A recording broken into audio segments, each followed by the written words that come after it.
Envolée spirituelle.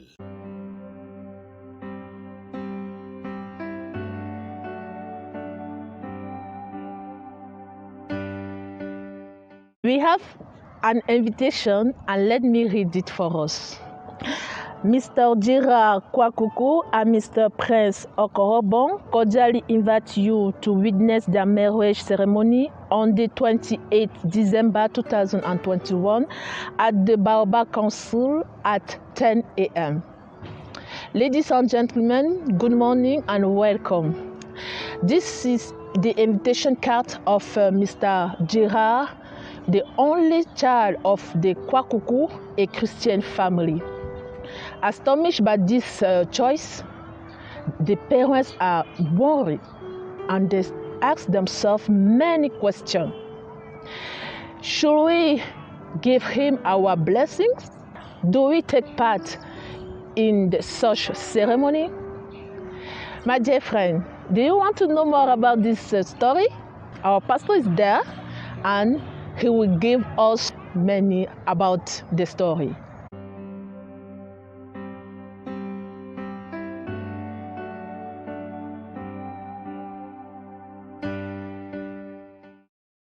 Shalom et bienvenue dans cette méditation alors que nous allons prendre une nouvelle envolée spirituelle.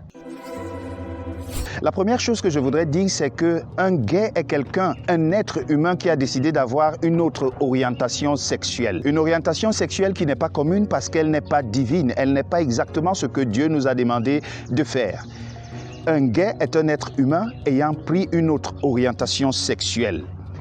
Les gays sont des gens mal aimés de la société, malheureusement. Ils sont rabroués, ils sont rejetés de presque tout le monde. C'est une évidence. Ils sont marginalisés. Parce qu'ils sont gays, ils sont considérés comme une peste. Cela ne devrait pas être le cas. La question que je voudrais te poser aujourd'hui, c'est celle de savoir si tu as un ami gay. Beaucoup d'entre nous ne supportons pas l'idée d'avoir un ami gay. C'est vrai, parce que beaucoup de parents ont eu à renier leurs fils et leurs filles après avoir connu leur orientation sexuelle. Mais la question qui se pose aujourd'hui est celle de savoir si un ami homosexuel t'invite à son mariage, que dois-tu faire? Comme je l'ai dit, la première chose, c'est d'avoir un ami homosexuel, ce qui est une bonne chose. Parce que quand nous ouvrons notre Bible dans le livre de Matthieu, chapitre 9, le verset 11, la Bible nous dit que Jésus marchait avec des gens de mauvaise vie. Nous sommes des chrétiens pas pour marcher avec des saints. D'ailleurs, nous-mêmes, nous sommes souillés par le péché. Nous ne sommes donc pas au-dessus de ceux qui sont homosexuels. Nous devons marcher avec eux dans l'idée de les ramener à Christ. Je voudrais donc féliciter tous ceux qui connaissent des homosexuels dans leur entourage et qui ne les jettent pas pour autant dans la poubelle. Oui, la problématique est celle de savoir si ton ami homosexuel t'invite à son mariage, que devrais-tu faire? Envolée spirituelle. La parole de Dieu répond à ce problème. La parole de Dieu nous dit d'être près de ceux qui sont malades, près de ceux qui sont affligés, près de ceux qui sont marginalisés. Mais la parole de Dieu ne nous demande jamais de nous laisser séduire par des gens vivant une vie de débauche. Je m'explique. Dieu est celui qui a institué le mariage. Et le mariage est un cadre idéal pour un homme et une femme. Le mariage n'est pas fait pour qu'un homme et un homme puissent se marier. C'est contre nature. C'est une perversion des choses.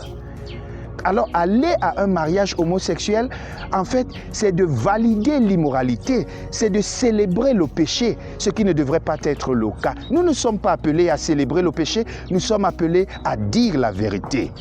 Un mariage homosexuel est donc une célébration du péché.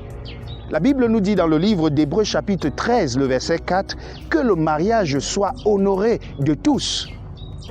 Il est donc clair que l'homosexualité déshonore le mariage tel que voulu par Dieu. En tant que chrétiens, nous ne devons pas nous retrouver dans ce genre de circonstances, parce que ces circonstances ne louent pas Dieu. Parce qu'un mariage homosexuel ne loue pas le mariage institué depuis le jardin d'Éden.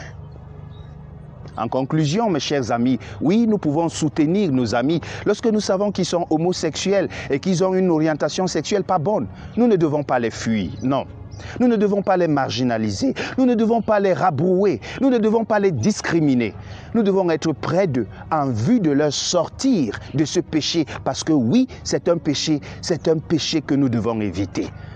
Mais pour autant, nous ne devons pas participer à ce péché. Nous ne devons pas célébrer l'immoralité. Que le Seigneur t'aide alors que tu essayes tous les jours de sortir de l'immoralité de quelque forme que ce soit, afin que tu puisses être un véritable enfant de Dieu. Si tel est ton cas, alors prie avec moi. Notre Dieu, notre Père, aide-nous Seigneur à connaître ta voie et à marcher selon tes principes et surtout à nous éloigner du mal. Au nom de Jésus-Christ, nous t'avons prié. Amen. Que Dieu te bénisse. Shalom.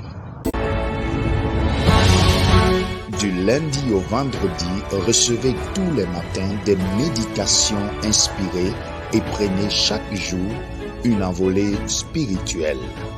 Que le Seigneur vous bénisse. Shalom.